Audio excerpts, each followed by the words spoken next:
صدف نے عریشہ کو ہلکا سا دھکا دیتے ہوئے کہا، گاڑی لے کر اپنی بہن کے پیچھے ہوٹل جاؤ۔ عریشہ، تمہارے ڈیڈ اور میں ٹیکسی سے گھر واپس جائیں گے۔ عریشہ نے غصے سے پاؤں مارتے ہوئے کہا، موم کیوں؟ صدف نے اپنی آواز دھیمی کرتے ہوئے جواب دیا، اگر وہ ہوٹل واپس جا کر نہ آئے تو جا کر اس پر نظر رکھو۔ تبھی عریشہ کو آخر کار سمجھ آیا کہ اس کی موم کا کیا کہنا چاہ رہی تھی، اور وہ فوراً پروین کے پیچھے دوڑ پڑی۔ ہوٹل جاتے ہوئے حارث گاڑی کی پچھلی سیٹ پر بیٹھا تھا۔ اس کی نظریں نیچے جھکی ہوئی تھیں، گہری سوچ میں ڈوبا ہوا تھا وہ۔ اس نے ابھی صرف عارضی طور پر پروین کو معاہدے پر دستخط کرنے سے روکا تھا۔ اگر وہ برے لوگوں کے منصوبے کو مکمل طور پر ناکام بنانا چاہتا تھا تو اسے کوئی اور حل تلاش کرنا ہوگا۔ اس نے خاموشی سے اپنا سیل فون اٹھایا اور شمائل کو ایک میسج بھیجا، شمائل تم وہیں ہو؟ It's urgent. شمائل کا جواب تیزی سے آیا، میں یہیں ہوں، کیا ہوا؟ حارث نیچے دیکھتے ہوئے اور اس میسج بھیجنے لگا، ڈیڈی کے سیل فون سے ممی کو ایک ای میل بھیجو، جلدی کرنا۔ ای میل میں یہ لکھنا۔ پروین کی بلی جیسی کانچ آنکھیں تھوڑی سی جھکی ہوئی تھیں۔ وہ بے پرواہ نظر آنے کی کوشش کر رہی تھی، مگر حقیقت میں اس کے دل میں طوفان امٹ رہے تھے اور وہ بے حد بے چین محسوس کر رہی تھی۔ کیا مہر کاظم واقعی اسے اس کے بیٹے کا پتہ بتا دے گا اگر وہ معاہدے پر دستخط کر دیتی ہے؟ وہ ابھی اسی بارے میں سوچ رہی تھی کہ اس کا سیل فون اچانک وائبریٹ ہوا۔ اس نے بیزاری سے فون اٹھایا، لیکن جیسے ہی اس پر نظر ڈالی وہ اچانک منجمد ہو گئی۔ اس کے میل باکس میں ایک گمنام ای میل پڑی ہوئی تھی۔ ای میل میں صرف چند الفاظ تھے، مجھے تمہارے بیٹے کا پتہ ہے، معاہدے پر دستخط مت کرو۔ پروین کی آنکھوں میں فوراً سخت تاثر ابھرا، اب یہ ای میل کس نے بھیجی تھی؟ اس نے فون اپنی گود میں افقی طور پر رکھا۔ اس کی دو ٹھنڈی پتلی اور سفید انگلیاں تیز رفتاری سے فون پر ٹائپ کرنے لگیں تاکہ وہ بھیجنے والے کی جگہ کا پتہ لگا سکے۔ اچانک اس کی آنکھیں خوف کے مارے پھیل گئیں اور اس کے ہاتھ فوراً پیچھے کھینچ لیے۔ کتنا قریب تھا وہ شخص جس نے اسے ای میل بھیجا تھا۔ یہ خوش قسمتی تھی کہ وہ وقت پر رک گئی۔ اگر ایک لمحہ اور گزرتا تو اس کا فون زبردستی بند ہو جاتا اور بیکار ہو جاتا۔ اس نے خود سے سوال کیا، آخرکار وہ کون تھا جس نے یہ ای میل بھیجی؟ ای میل کے مواد کی حقیقت پر غور کرنا ضروری تھا، لیکن سب سے اہم بات یہ تھی کہ اس نے اچانک اس کو ایک ویک اپ کال دی تھی۔ پروین کی لمبی پتلی انگلیاں گاڑی کی سیٹ پر ٹک ٹک کر رہی تھیں، جبکہ وہ اس ہفتے کے دوران جو کچھ بھی ہوا تھا اس پر غور کر رہی تھی۔ جب وہ امریکہ سے پاکستان واپس آئی تھی، جیلانی صاحب اور مہر کاظم خاندانوں کو اس چھوٹی سی کمپنی میں بہت دلچسپی تھی جو اس کی ماں نے اس کے لیے چھوڑی تھی۔ یقیناً اس کمپنی میں کچھ ایسے راز چھپے ہوئے تھے جن کے بارے میں وہ بے خبر تھی۔ گاڑی تیزی سے ہوٹل پہنچ گئی۔ کیا تم اب معاہدہ نہیں سائن کرنے والی؟ گاڑی سے جیسے ہی وہ اتری، عریشہ کی تیز آواز اسے سنائی دی، کیا تمہیں اپنے بیٹے کو ڈھونڈنے کی پرواہ نہیں رہی؟ پروین نے ایک آئیبرو اٹھا کے اسے دیکھا اور طنزی انداز میں کہا، میں اتنی بیوقوف نہیں ہوں۔ اگر میں معاہدہ سائن کرتی ہوں اور پھر ڈیڈ مجھے جھوٹی معلومات دیتے ہیں تو میں کیسے جانوں گی کہ وہ سچ ہے یا نہیں؟ عریشہ غصے میں اپنے پاؤں کو زمین پر مار کر بولی، پروین تم وعدہ کیسے توڑ سکتی ہو؟ پروین نے حارث کا ہاتھ پکڑا اور نظریں نیچے کیے ہوئے سرد لہجے میں کہا، تم چاہتی ہو کہ میں تمہیں کمپنی دے دوں؟ بتاؤ کہ ڈیڈ میرا بیٹا ڈھونڈ کر میرے پاس لے کر آئیں پہلے۔ الفاظ کہنے کے بعد اس نے حارث کا ہاتھ پکڑا اور سیدھا ہوٹل کی طرف چلنا شروع کر دیا۔ وہ صرف چند قدم ہی چلی تھی کہ اچانک کسی نے پکارا، اٹھو پلیز، اٹھو پلیز۔ اس نے فوراً پلٹ کر دیکھا۔ فوراً اس نے ایک درمیانی عمر کے آدمی کو زمین پر گرا ہوا دیکھا۔ اس کے چہرے کا رنگ زرد پڑ چکا تھا اور وہ واضح طور پر سانس نہیں لے رہا تھا۔ پروین نے حارث کی طرف دیکھا، اوپر چلے جاؤ تم شمائل، میں ذرا جا کر دیکھتی ہوں۔ ہوٹل کے اوپر والی منزل پر شمائل اپنی حال ہی میں خریدی ہوئی باربی کے بال سنوار رہی تھی۔ سالس صوفے پر بیٹھا تھا اور سنجیدگی سے اپنے سیل فون کو دیکھ رہا تھا۔ بین الاقوامی ہیکر کیو نے ابھی اس کے سیل فون کے فائر وال کو بائی پاس کرنے کی کوشش کی تھی۔ اسے نہیں معلوم کہ کیوں ایسا کرنے کا مقصد کیا تھا۔ وہ اس پر غور کر رہا تھا۔ تبھی شمائل نے باربی کی شہزادیوں کے لباس کی قطار سے ایک گلابی ٹوٹو ڈریس نکالا اور پوچھا، یہ کیسا لگ رہا ہے ڈیڈ؟ سالس جو خود میں یہ سب دیکھنے کا حوصلہ نہیں کر پا رہا تھا جواب دیا، یہ ٹھیک ہے۔ پھر یہ والا کیسا ہے؟ اس پر اتنے سارے موتی ہیں اور یہ شائن بھی کر رہے ہیں، چلے گا۔ ڈیڈ آپ تو بہت لاپرواہ ہیں، آپ نے تو اسے دیکھا ہی نہیں۔ سالس نے اپنے بیٹے کو دیکھا جس کے ہاتھ کمر پر تھے۔ وہ بہت پیارا لگ رہا تھا اور غصے میں اس کے گال پھولے ہوئے تھے جیسے وہ چھوٹی سی پرنسس ہو۔ اگرچہ سالس کو اپنے بیٹے کا زندہ دل ہونا بہت پسند تھا، مگر وہ اس کو دیکھنے کے انداز سے اتنا متاثر تھا کہ وہ بس کھڑا ہو گیا اور مطالعے کے لیے اپنے اسٹڈی روم میں چلا گیا۔ مجھے کچھ کام ختم کرنے ہیں۔ اسے کچھ وقت اکیلے رہنے کی ضرورت تھی۔ اس نے خود کو قائل کرنے کی بہت کوشش کی۔ آخرکار اس نے خود کو تسلی دیتے ہوئے کہا کہ جب تک اس کا بیٹا پرنسس کا لباس نہیں پہنتا سب کچھ ٹھیک ہے۔ اس موقع پر سجاد اندر آیا اور اس نے اپنی رپورٹ پیش کی۔ اس نے مؤدب انداز میں کہا، مسٹر سالس، ہم نے مہر کاظم کی دوبارہ تحقیقات کی ہیں۔ سالس سیدھا بیٹھ گیا اور سردواس میں کہا، بتاؤ۔ پروین، مہر کاظم بچپن سے ہی موٹی رہی ہیں۔ صحت کی خرابی کی وجہ سے وہ زیادہ تر اسکول نہیں جاتی تھیں۔ 5 سال پہلے وہ تنہائی برداشت نہ کر سکیں اور شادی سے پہلے ایک نامعلوم شخص سے حاملہ ہو گئی۔ اس کے بعد انہوں نے ایک بیٹی کو جنم دیا۔ کہا جاتا ہے کہ جیلانی صاحب اس بات سے بہت نالاں تھے، اس لیے مہر کاظم کو مس پروین کو عوامی نگاہوں سے بچانے کے لیے بیرون ملک بھیجنا پڑا۔ سجاد نے بنیادی معلومات قتل کرنے کے بعد حیرت کا اظہار کیا۔ ایک بہت عجیب بات ہے، مگر مس پروین کے 5 سالوں کے دوران باہر ہونے کا کوئی ریکارڈ نہیں ہے۔ ایسا لگتا ہے جیسے کسی نے ان کی تمام نشانات مٹا دیے ہوں۔ ایش 3 سال پہلے مشہور ہوئی تھی۔ کسی کے لیے صرف 2 سال میں طب سیکھنا بہت مشکل تھا۔ اس کے علاوہ اس کی تکنیک اتنی بے عیب تھی کہ اس کا مطلب تھا کہ اس نے بہت محنت اور مشق کی ہوگی۔ سجاد نے مزید کہا، لیکن ایک بات یقینی ہے، پروین مہر کاظم نے کبھی بھی میڈیکل نہیں سیکھا، اس لیے ہم یہ سوچ بھی نہیں سکتے کہ وہ عیش ہو سکتی ہے۔ سالس تھوڑا مایوس ہو گیا۔ اس وقت سجاد نے اچانک اپنے ایئر فون میں آواز سنی۔ سننے کے بعد اس کا چہرہ تھوڑا بدل گیا۔ ہوٹل کی لابی میں کچھ گڑبڑ ہو گئی ہے۔ سالس سنجیدگی سے پوچھنے لگا، کیا ہوا؟ سجاد نے وضاحت کی، ایک گیسٹ لابی میں بے ہوش ہو گیا۔ لابی مینیجر کے مطابق اب وہ سانس نہیں لے رہا۔ انہوں نے 911 کو کال کر دی ہے۔ خوش قسمتی سے ایک ڈاکٹر قریب ہی موجود تھا تو ابھی اسے ابتدائی طبی امداد دے رہے ہیں۔ ہوٹل فائنسٹ کے مہمان یا تو بہت امیر ہوتے تھے یا اعلیٰ سماجی حیثیت کے مالک۔ ہوٹل کو بھی اس واقعے کی ذمہ داری اٹھانی پڑتی اگر کچھ ہو جاتا، اس لیے سالس نے فوراً ہدایت دی، جا کر دیکھو کیا ہو رہا ہے۔ جی سر۔ سجاد کے جانے کے بعد سالس اسٹڈی سے باہر آیا اور دیکھا اس کا بیٹا لیونگ روم میں نہیں تھا۔ اس نے پوچھا، حارث کہاں ہے؟ نینی نے جواب دیا، وہ ساتھ والے گھر چلا گیا ہے۔ سالس حیران ہوا۔ ساتھ والے سویٹ میں طلال نے صوفے پر پڑے کپڑوں کی ڈھیر کی طرف اشارہ کرتے ہوئے اعلان کیا، یہ سب تمہارے لیے ہے۔ شمائل نے حیرانی سے کہا، سب؟ ہاں، میں کچھ بچوں کے کپڑوں کی دکانوں پر گیا اور ان سے کہا کہ تمہارے سائز کے ہر ڈیزائن کا جوڑا دے دیں۔ طلال نے اس کے ارد گرد گھومتے ہوئے پوچھا، کیا تم گیم میں مجھے تھوڑا کم ڈانٹ سکتے ہو؟ شمائل نے اپنے معصوم انکل کی طرف دیکھا اور پلکیں چپکائی، میں کوشش کروں گی۔ جب بھی وہ گیم کھیلنا شروع کرتی وہ بے قابو ہو کر ایک چھوٹی سی اوگر بن جاتی، لیکن اس میں اس کا کوئی قصور نہیں تھا کیونکہ اصل مسئلہ اس کے انکل کی خراب کارکردگی تھی۔ شمائل نے گہری سانس لی اور بے دلی سے کپڑوں میں ادھر ادھر ہاتھ مارنے لگی۔ اسی دوران اس نے اچانک ایک گلابی شہزادی کا ٹیٹو لباس نکال لیا۔ شاید انہوں نے غلطی سے اسے بھی پیک کر دیا۔ طلال نے لباس کو الگ رکھنے کے لیے ہاتھ بڑھایا، لیکن اس نے اپنے بھتیجے کو چمکتی آنکھیں دیکھی۔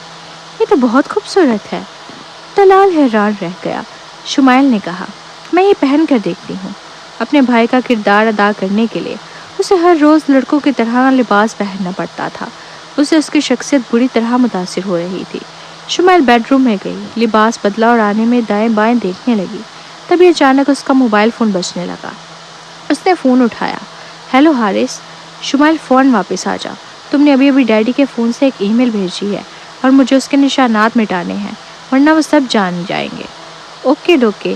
شمائل بیڈ روم سے نکلی۔ وہ جانے ہی والی تھی کہ اس نے سالس کو ان کے سویٹ سے باہر نکلتے اور انکل طلال کی طرف آتے دیکھا۔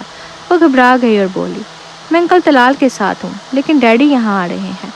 سیڑھیوں کے قریب چھپے ہوئے حارث نے اپنا سر باہر نکالا۔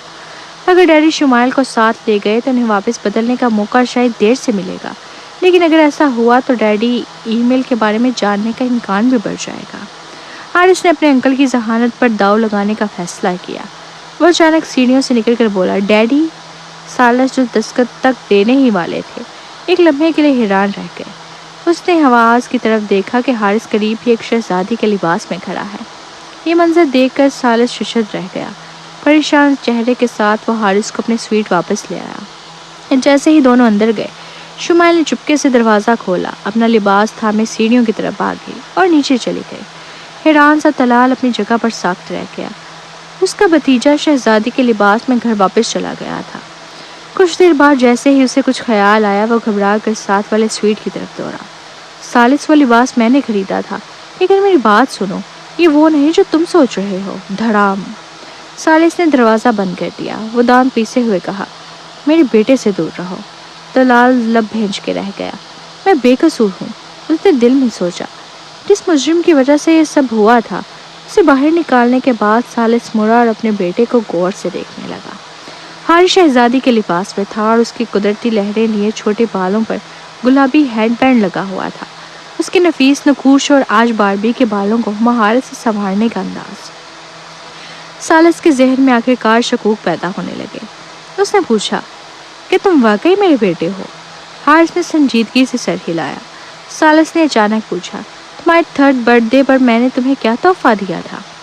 حارث نے کچھ لمحے کے لیے خاموشی اختیار کی، پھر جواب دیا، بچوں کے لیے فرانسیسی پہلے 100 الفاظ اور پروگرامنگ کا تعارف۔ پچھلے سال دادی نے تمہیں عید کے لیے کتنے پیسے دیے تھے؟ 2 لاکھ۔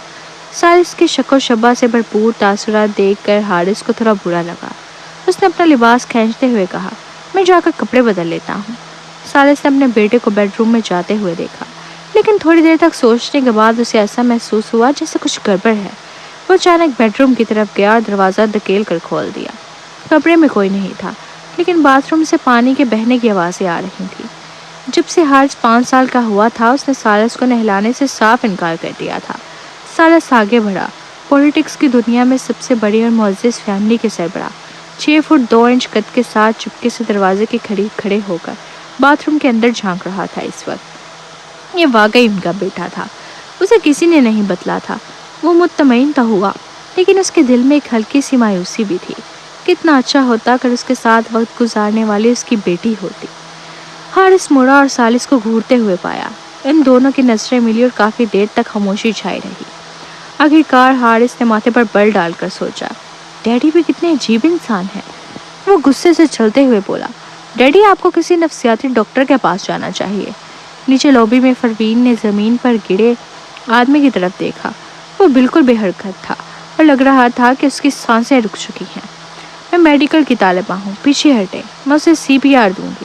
عریشہ بھی دوڑتی ہوئی آئی۔ اس نے ایک کاغذ نکالا اور آدمی کے منہ پر رکھا اور CPR دینا شروع کر دیا۔ پہلی نظر میں ہی واضح تھا کہ زمین پہ گرا یہ آدمی یا تو بہت امیر تھا یا اعلیٰ سماجی حیثیت رکھتا تھا۔ اگر وہ اسے بچا لیتی تو اسے یقیناً اچھا انعام ملتا، لیکن 2 منٹ تک سینے کو دبانے کے بعد آدمی نے کوئی رد عمل ظاہر نہیں کیا۔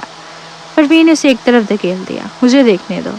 عریشہ جسے ایک طرف دھکیلا گیا تھا غصے سے چیخی، کیوں؟ تم ڈاکٹر نہیں ہو، میرا وقت ضائع نہ کرو جو میں اسے بچانے کے لیے استعمال کر سکتی ہوں۔ پروین نے فوراً آدمی کے سینے کو چند بار دبایا۔ اسے ٹینشن نیموتھوریکس ہو رہا تھا۔ یہ ایک شدید حالت تھی۔ سینے میں سیال جمع ہو جانے کی وجہ سے CPR کا کوئی فائدہ نہیں تھا۔ جب تک ایمبولینس پہنچتی شاید بہت دیر ہو چکی ہوتی۔ اسے فوری طور پر سینے کے ڈرینچ سرجری کی ضرورت تھی۔ جب عریشہ نے دیکھا کہ پروین اسے نظر انداز کر رہی ہے تو وہ اور زیادہ غصے سے چیخی، اب مجھے سمجھ آیا کہ تم اس لیے موقع حاصل کرنا چاہتی ہو کیونکہ وہ آدمی امیر لگتا ہے۔ لے جاؤ اسے یہاں سے، میرا وقت ضائع نہ کرو جو میں اسے بچانے کے لیے استعمال کر سکتی ہوں۔ جب تک یہ یہاں ہے میں CPR جاری نہیں رکھ سکتی۔ زمین پر گھٹنوں کے بل بیٹھی درمیانی عمر کی عورت نے عریشہ کی بات سن کر پروین کی طرف دیکھا اور کہا، تم ڈاکٹر نہیں ہو، تم یہاں سے ہٹ جاؤ۔